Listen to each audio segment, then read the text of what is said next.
Thank you very much for everyone for being here today. My name is Heather McPherson, and I'm proposing a motion for the House of Commons to recognize Palestine as a state. It is an important next step in making it safer and more peaceful for both Israeli and Palestinian citizens.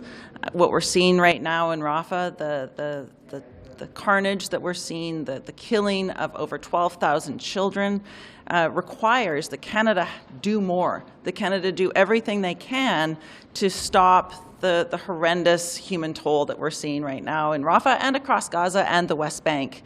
This is a step that Canada can take. This is a step that is being undertaken and being looked at by other countries. Of course, Palestine has been recognized by 139 countries, and it's time for Canada to do more to build a peaceful resolution for the people of Palestine and the people of Israel.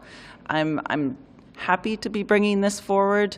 I think it's an important next step if Canada truly believes in a two-state solution. If Canada truly believes in the rights of Palestinian people, then Canada will recognize Palestine as a state. And as I said, this is something that has been done by 139 countries already. This is something that the United States and the United Kingdom are looking at, and Canada is not in that conversation. I have to be honest, since October 11th, I've been calling for a ceasefire. For the last 4 months, I have been doing everything in my power, working with my colleagues that are behind me from the Democratic Party to find peace for the people of Israel and Palestine. The government has done very little to help Canadians that are trapped in Gaza, to help make sure that the hostages are returned to their families, to hold Netanyahu's government responsible for the crimes against humanity. And frankly, this is one more tool that we can use to push the government to do the action that's necessary. Bonjour tout le monde, Alexandre Boulerice, député de Rosemont-la-Petite-Patrie. Écoutez, je suis très fier d'être ici avec mes collègues du caucus du NPD et puis tout le travail que notre porte-parole en matière d'affaires étrangères, Heather McPherson, fait dans ce dossier-là. Heather vient de nous annoncer qu'elle va déposer en Chambre une motion demandant au gouvernement du Canada de reconnaître la Palestine comme un État. Et je pense que c'est une étape qui est extrêmement importante. Comme on l'a souligné, il y a déjà 139 pays à travers le monde qui reconnaissent la Palestine comme un État. Ça a été depuis longtemps la position officielle du Canada, mais ça n'a jamais été mis en pratique, ça n'a jamais été concrétisé. Et pour nous, c'est important, dans une perspective de construire une paix durable. Avoir un État palestinien indépendant, démocratique et viable fait partie d'une solution pour assurer la sécurité des Palestiniens et des Israéliens. Alors pour nous, c'est un geste important. Le Canada, malheureusement, en ce moment, ne joue pas le rôle de leadership qu'il devrait. Il y a plusieurs exemples où on voit les libéraux de Justin Trudeau ne pas agir ou prendre de mauvaises décisions dans ce dossier-là. Il y a 30 000 personnes qui se sont fait tuer, qui sont sous les bombes. La situation à Rafah est épouvantable. 12 000 enfants ont été tués également sous les bombes israéliennes. Alors pour nous, c'est important d'utiliser tous les outils pour assurer la sécurité de ces gens-là, trouver une solution viable à long terme. Puis ce qu'on voit avec les libéraux, c'est qu'ils ne veulent pas reconnaître la décision de la Cour internationale de justice. Ils suspendent les fonds de UNRWA pour amener de l'aide humanitaire sur le terrain pour sauver des vies. Des dizaines de milliers de vies sont en jeu. Alors, si les libéraux de Justin Trudeau sont sincères et cohérents avec le respect de la loi internationale, ils vont agir et ils vont appuyer la motion que ma collègue Heather McPherson va déposer. Merci. Have you had a chance to discuss this with the Liberal government at all, and what kind of a reception, if so, have you had? I have not had an opportunity to speak to the Liberal government yet, but frankly, every single time we try to push them to do the right thing, they do nothing. You know, we have asked them to sanction extremist settlers. They have done nothing. We've asked them to stop sending arms to Israel. Nothing. Even calling for a ceasefire, they have not done enough. Every step of the way, they've dragged their heels, and I think it's appalling, and there needs to be more action done. Well, your party is supporting them in government. Could this become an issue at some point that might call that support into question if they continue? Listen, everything is on the table. I think what we are looking at, what the ICJ is saying, is that there is the potential of a genocide happening in Gaza right now. Anything that Canada does to fuel that conflict could make Canada complicit in war crimes and a genocide, and we need to be very serious about that right now. When I look at my actions on what I have done to do everything within my power to prevent this from happening in Gaza, I'm going to feel good about myself. I'm not so sure how Minister Joly is going to feel about her actions. Well, they depend on you to remain in government. I mean, how serious are you? Serious enough to give them an ultimatum? Listen, we're going to have all the tools on the table. I know that people within our leadership team are having some very serious conversations about calling for a ceasefire, the stopping of arms sales, and all of those pieces that Canada needs to do for them to be on the right side of this issue. And I know those conversations are happening at leadership levels. Pour M. Boulerice, une question là-dessus. Est-ce que ça fait partie des discussions que vous avez avec le gouvernement, des discussions entre M. Singh et M. Trudeau, entre autres, cette question-là? Tous les sujets d'actualité qui concernent la gestion du monde, puis surtout dans une crise aussi grave que celle qu'on voit à Gaza depuis le 7 octobre, l'attentat du Hamas avec les réfugiés, les otages, et ensuite de ça, le bombardement massif, c'est sûr que ça nous préoccupe énormément. Ça préoccupe les gens qu'on représente. Les gens nous écrivent dans nos bureaux de comté pour nous dire « Qu'est-ce qui se passe? Qu'est-ce que vous faites? Les Palestiniens sont en train de se faire massacrer. Faites quelque chose pour sauver des vies. » Alors, oui, évidemment, c'est pas dans l'entente qu'on a négociée il y a 2 ans, mais oui, ça fait partie des discussions qu'on a sur une base régulière avec les libéraux. Est-ce que ça pourrait vous inciter à tirer la plug, si vous permettez l'expression? Vous savez, l'entente va être respectée si les 27 points de l'entente, les libéraux font leur travail. C'était évidemment pas dans les points qu'on avait négociés à l'époque, ça n'existait pas. Mais ça fait partie de nos priorités, puis c'est pas pour rien qu'il y a plusieurs de mes collègues qui sont là ici aujourd'hui en support à l'action que Heather pose, parce qu'on pense que c'est un geste fort et important que le Canada reconnaisse la Palestine comme un État. To the Liberal government about this yet. Why haven't you had that conversation at this point? Because I have brought forward the motion, and then it will be on the order paper tomorrow. Frankly, every time we have reached out to the government over the last 4 months, whether it be order paper questions, whether it be questions in committee, whether it be questions that I've asked in the House, whether it's been letters I've written to the minister, we have not gotten a sufficient response. In fact, the government made a mistake and gave us the same response to 2 of our order paper questions, one on the ICJ and one on arms sales, just last week. So realistically, they're not taking this seriously, and so this is a way for the New Democratic Party to push the government and make sure that they understand how seriously we're taking it. I'm sorry, I just came in, so probably you already mentioned that, but I was just wondering, in your recognition of the state of Palestine, are you at all making a reference to the boundaries of it? So that's a negotiation that would be done. I mean, that's how it has happened with the other 139 countries who have recognized. They have not referred to those boundaries. Those boundaries are a negotiation that would have to happen with the PA and with the government of Israel. But the recognition of state allows for those conversations to happen that can't happen until Canada is willing to have the bravery to recognize 2 states are part of a peace process. If we believe in a 2-state solution, there needs to be 2 states. So there's no reference to it in the motion you're proposing? Okay, thank you. Many countries have explicitly recognized it within the 1967 boundaries. I mean, Saudi Arabia, for example, recognizes it with borders, and all countries have borders, and Canada's official position is that they should be contiguous.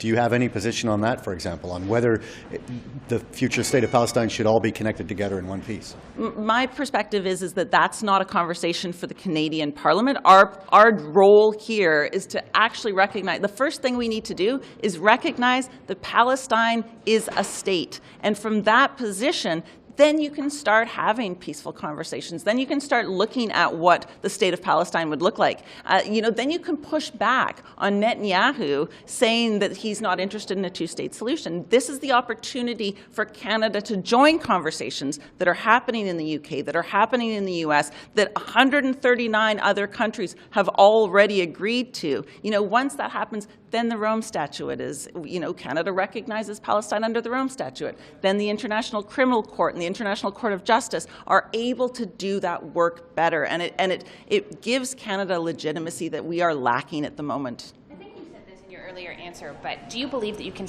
call for or believe in a 2-state solution and not back this motion? Pardon me? Do you believe that Canada can call for a 2-state solution and not support your motion? No. I don't think they can. I mean, realistically, the motion says that that Palestine is a state.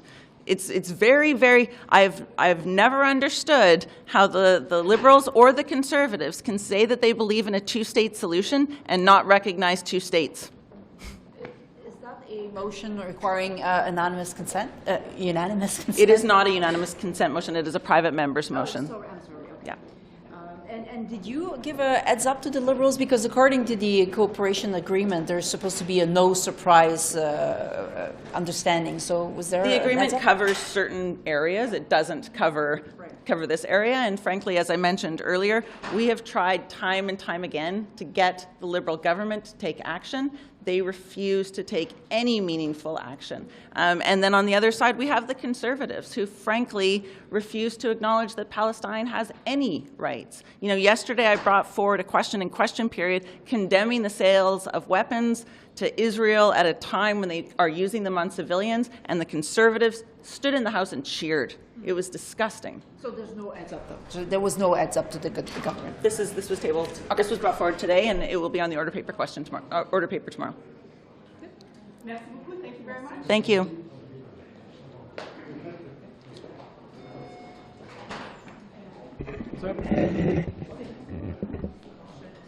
Bonjour. C'est un petit moment pour le Parti vert du Canada avec mon collègue Mike Morrice qui me joignait tout de suite. We wanted to make also some comments on the situation in Gaza and also on the recent report on the strategy on homelessness and particularly the crisis of encampments. Just to say quickly, because I was here listening to Heather McPherson, we as Greens are completely and have acted in every moment to call for a ceasefire.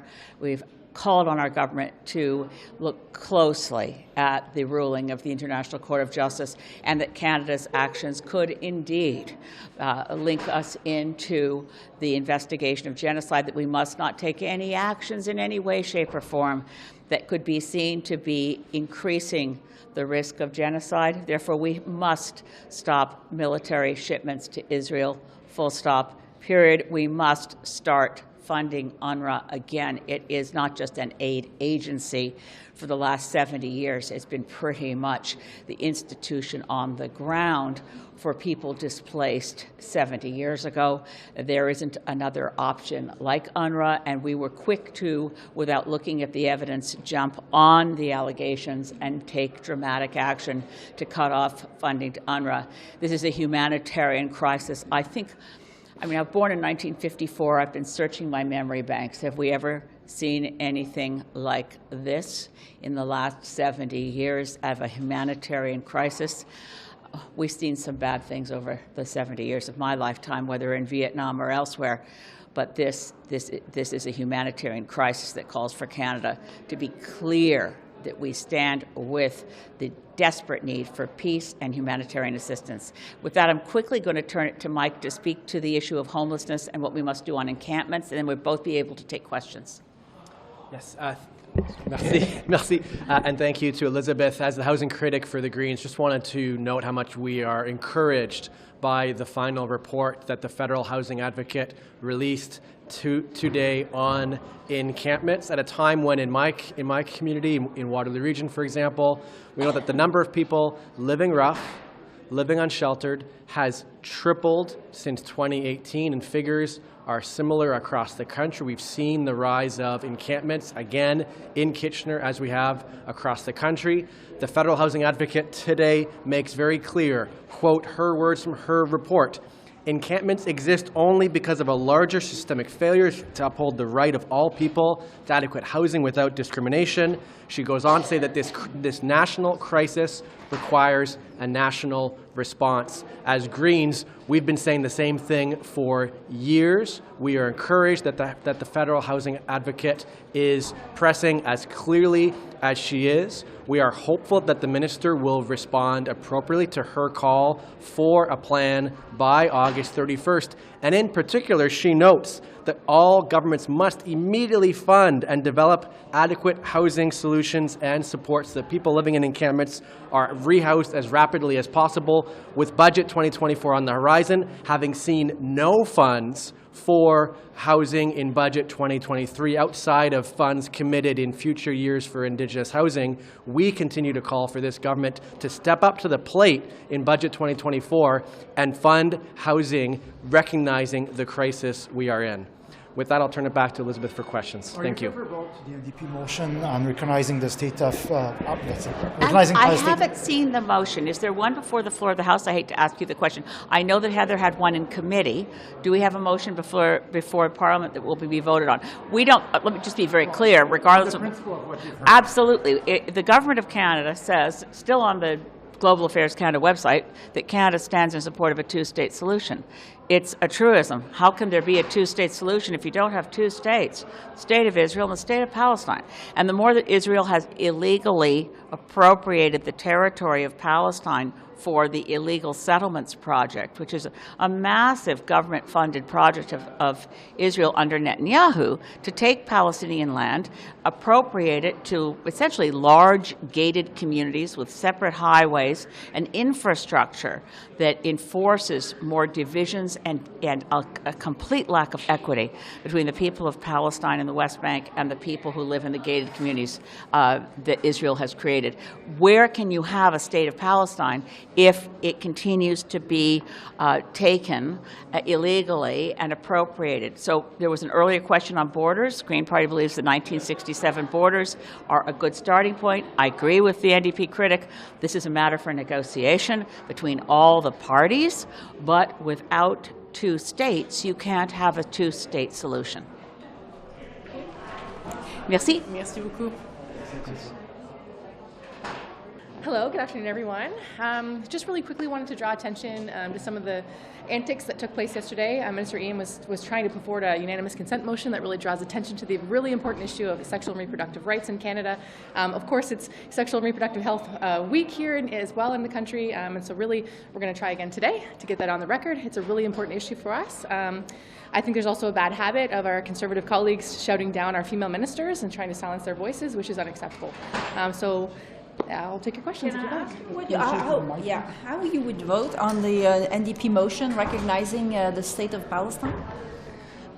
I hadn't seen the motion, so I'd have to take a look at it before I would make my determination. For Canada to recognize that Palestinians form a nation? I think it is important, but certainly today I'd really like to focus on this specific issue if I could. Happy to follow up, though. All right, thank you very much. Meeting with Holland Go. Was it Friday? Was your meeting with Holland? No, we exchanged proposals on the weekend, and we're getting close to seeing if we have an agreement or not. Do you mind explaining what a proposal is for?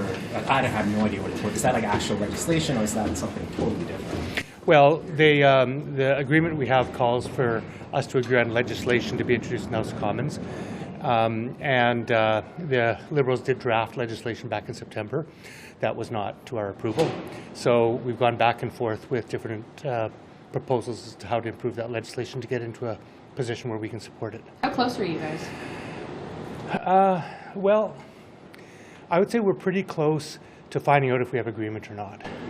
What are you waiting for? What's the last bit? What is it? Well, I would say there's a handful of issues that are critical to us reaching agreement on. If we do reach agreement on, then we'll be able to introduce legislation. If not, we won't. Mr. Singh is ratcheting up his rhetoric a little bit around this. What's the impetus in that? Is caucus worried? Well, it's not rhetoric. It's the reality. I mean, we made an agreement that we would introduce legislation that makes progress on universal national pharmacare. The Liberals don't seem to want to commit to single payer. We've insisted that that is a cornerstone of our program. And, we need legislation that makes progress towards that. Are you getting pressure from supporters? I think that there has been such a strong motivation from stakeholders and the people of this country for decades that we feel that. But we also know that it's the right thing to do. There's been, 7 or 8 different public advisory commissions or royal bodies or advisory committees that have recommended single-payer pharmacare, including the Hoskins Advisory Council, which Prime Minister Trudeau appointed to advise him. And so we know it's the right thing to do. And so that's the pressure I feel, is it's the fairest, most efficient, and most effective way of delivering pharmaceuticals to Canadians. So, single payer portion is the holdup, though. The Liberals don't want to commit to single payer. That's what you're saying. That's right. Up to now, they've not wanted to commit to single payer. So and of course, we've drawn a red line in the sand that we have to build on that system. We've been very clear. We don't have to build that overnight. You know, sometimes the media reports that this will cost $20 billion or $30 billion. That's not the case. We're not talking about full implementation of the final program now. We're talking about making foundational, systematic progress towards that, and we're prepared to build incrementally. So you're not so incremental meaning you could go kind of halfway to a single payer, leave some people who are on company plans on that. Are you open to that kind of a system being put in place? Well, what we're saying is that we have to get the structure right. So if we're going to start building a system of ultimately full single payer pharmacare, like we have for our healthcare system, we're prepared to start incrementally. You know, one of the proposals was to start with essential medicines. I'll tell you what's motivating me. When I see someone that has told me that they have to spend $100,000 for their insulin, that's wrong. So we want to make sure that every diabetic in the country can get the insulin they need. Contraception, I want to make sure every young person can get the contraception that they need, or pick your class of drugs.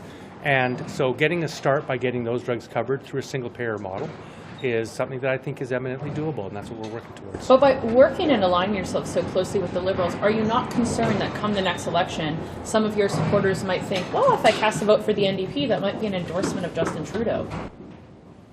You know, I'm not worried about that. We're aligning ourselves with the millions of Canadians who don't have access to pharmaceuticals. Same thing with dental care. You know, people say, am I working with Liberals? No, I'm working with 9 million Canadians who don't have access to dental care. So, you know, we want to make this Parliament work. We've made these demands. It's very important to know that this is not the Liberal program. We're not reaching agreement. These are demands of the NDP. We demanded dental care and pharmacare progress from the Liberals as a condition of our support. And we're going to keep working on that until the bell rings, and that bell's going to ring on March 1st. You just said we'll find out soon whether we'll have an agreement. So, like, what are the next steps? Like, is there going to be a meeting tomorrow? You have his proposal? They have your proposal? Yeah, like, what are the next steps? We're talking this week. I mean, we're in almost constant contact. Mark Holland and I exchanged communications on Saturday and Sunday and this morning. So we're almost in daily contact. And, you know, at this point, there's a lot worked out. Pardon me? That's a text? Well, information by text and email. I mean, we're communicating to try to reach agreement on those final issues that are separating us right now. There has been agreement. You know, we've reached agreement on a number of things that would go in that legislation. There's still some outstanding issues that we're not in agreement with. And those are the ones we have to solve in the next 2.5 weeks. But is not who pays for it not as central? Is that not the first issue that needs to get figured out if there's going to be a single-payer system or a multi-payer system? If you can't figure that thing out, how can you figure the rest of the issues? I'm not sure I understand your question. Well, you're saying that they don't... We figured it out. No, I understand that, but if you can't come to an agreement on that, then what's the point of arguing over the rest of the issues? You can't figure out who's going to pay for it. Well, that's the negotiation art, I guess. But yeah, up to now, we've insisted that we can't agree to any legislation that doesn't commit in some form to single payer. They've been resistant. You know, we're looking for some creative solutions to that. I can't really go into details. I don't want to bargain in public. But we're looking for some creative and I think some bold solutions that close that circle. And we'll see if we're successful or not. Is one of those options just kicking it down the road? No. But if you're saying that you're looking for some form, does that not lead itself to a watered-down framework that has maybe just a mention of single payer? I mean, is this just a way to kind of keep your agreement going so that you're not getting into an election or losing the deal? All I can tell you is that our confidence in supply agreement says that the parties are to make progress towards universal national pharmacare, which we interpret as single payer. And so that's what we're working on. And I've been clear, and our party's been clear. We won't agree to any legislation that doesn't meet that goal. And again, it doesn't have to be the full implementation. We're not talking about every drug in the country being folded into single payer in March. That's not what we're talking about. So, you know, there's any number of kind of incremental steps towards that have been looked at. And we have a very good proposal looking at one way to do that now. But you're right, there is a bit of a philosophical problem here, and that's the NDP's committed to single-payer pharmacare and Liberals are not. And that is why we don't have legislation up to now. And the clock is ticking, and if they don't agree to meet our proposal by March 1, Mr. Singh has been very clear. You know, there will be consequences to that. Thank you. Okay, thanks a lot. Thank you. I just got to ask you, you're a Winnipegger, but there was a protest that went by Mount Sinai's Hospital, University Avenue, downtown Toronto. Do you have any thoughts on the matter? I'm just asking. Well, it's terrible. This isn't an ordinary protest. This has crossed the line into anti-Semitism. They're not at City Hall. They're not at Queen's Park. They're protesting in front of a hospital that is a part of the Jewish community in Toronto. That is pure and simple anti-Semitism, and to the extent that crimes were committed, the Toronto Police Service needs to hold the people who did this to account. Thanks. Housing announcements this morning that we heard. I didn't hear any. What were they? Inform me. More a lot of photo ops, not a lot of action. More rural housing units are going to get built. More houses for cities. Who made that announcement? Sean Fraser. Oh, did he? Their economic front bench. Today. This is their routine news conference. Yeah. They're good on announcements. I think Canadians are curious to see if there'll actually be any results, because this government's very good at photo ops, very good at talking points. In 2017, they promised a life-changing strategy. We're still waiting for it. Thanks. Thank you.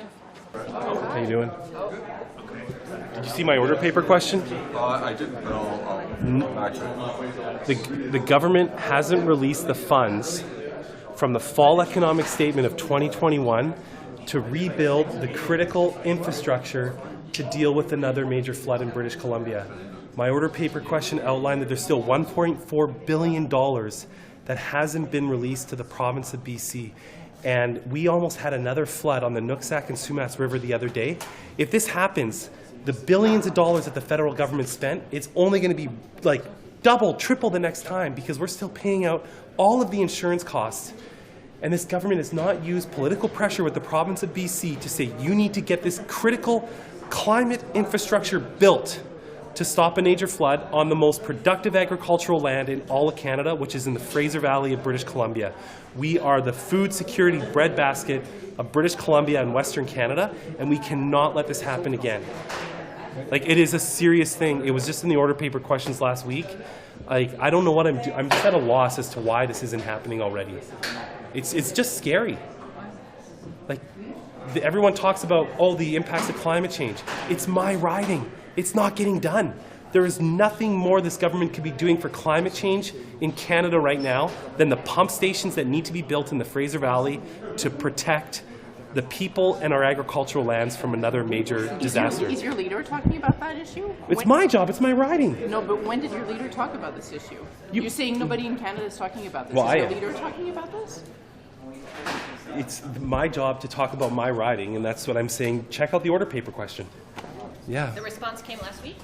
Yeah. Any consideration for a run for the mayor's office? Oh, it's a big day for Mike Savage today, and a big day for Halifax. He's presided over 12 years of remarkable growth and prosperity in the municipality, and through some great times. Today's about him, and I'm just really proud of the work he's been able to do. And I know there's a very grateful city that's paying attention to what he'll be doing next, and I'm just really happy for him. Tomorrow, you know, maybe there'll be some room to think about your political future. Would you give any? Do you want to just rule it out? Run in the next election? Not going to speculate on it today. Today, I really it's about Mike Savage and honoring his legacy and his hard work, and I think I will leave it at that for today. But are you running in the next election? Whatever I will be doing. So you haven't decided yet? Whatever I'll be doing, it will always be to work for Halifax in the most effective way that I can. So while I draw a breath and while I have a desk to sit at, it will be to work for Halifax in one way or another, for sure.